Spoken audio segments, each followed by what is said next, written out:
Wala ulit magiging back-to-back champion ngayong taon na huli pang nagawa noong 2018 Golden State Warriors dahil ang defending champs ay na-eliminate na ng San Antonio Spurs sa Game 7 ng Western Conference Finals 111 to 103.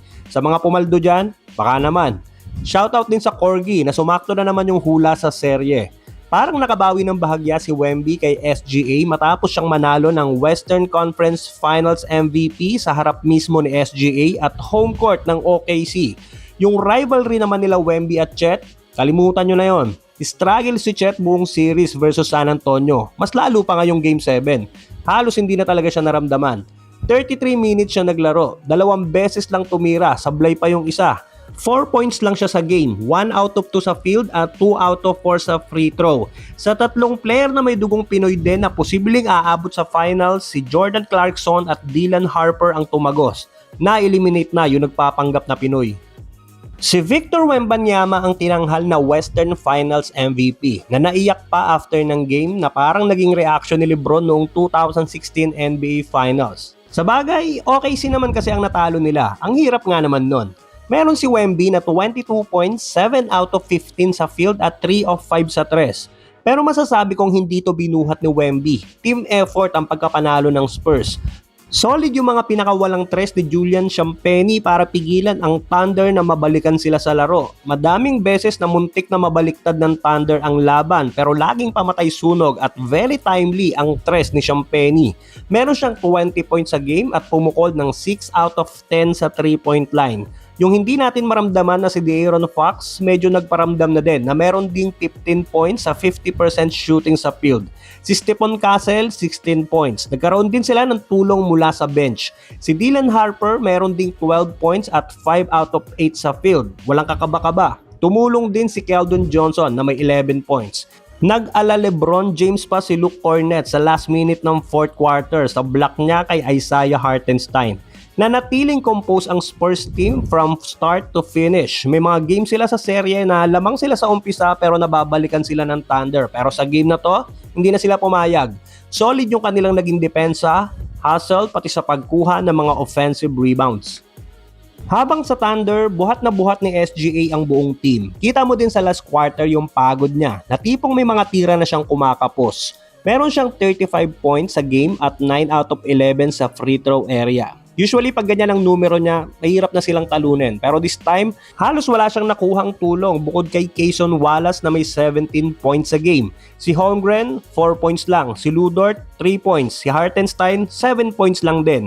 Tatlong starters yan na naka-single digit lang sa points. Tinalo pa sila ng mga bench na naka-double digit like Jalen Williams na may 11 points, Jared McCain, 12 points, at Alex Caruso na naubos ang angas na meron namang 12 points. Hindi naman nagkakalayo halos ang stat ng dalawang team.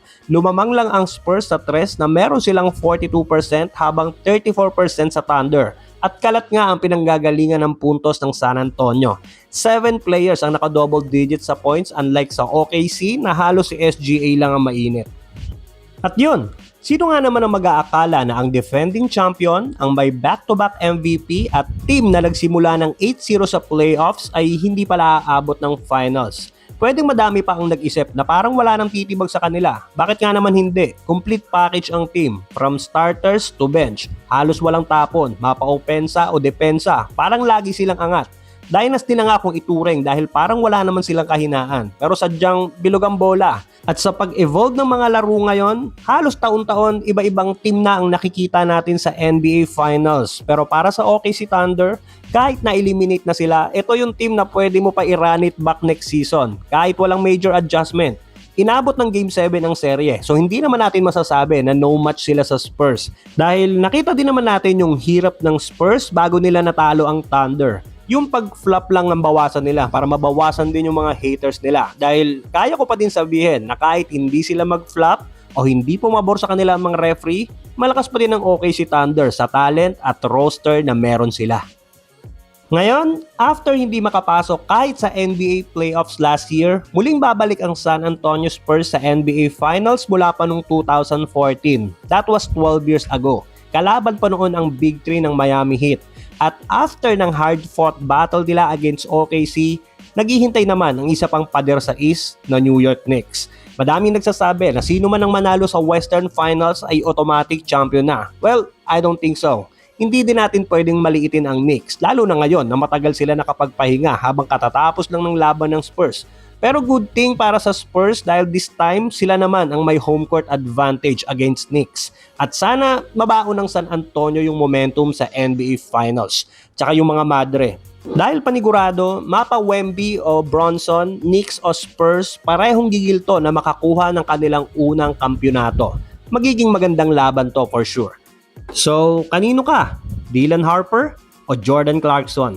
Comment ka naman sa baba, paki-like and share naman ang video at baka naman, paki-subscribe na din ang ating channel para sa mga susunod pang NBA kwentuhan.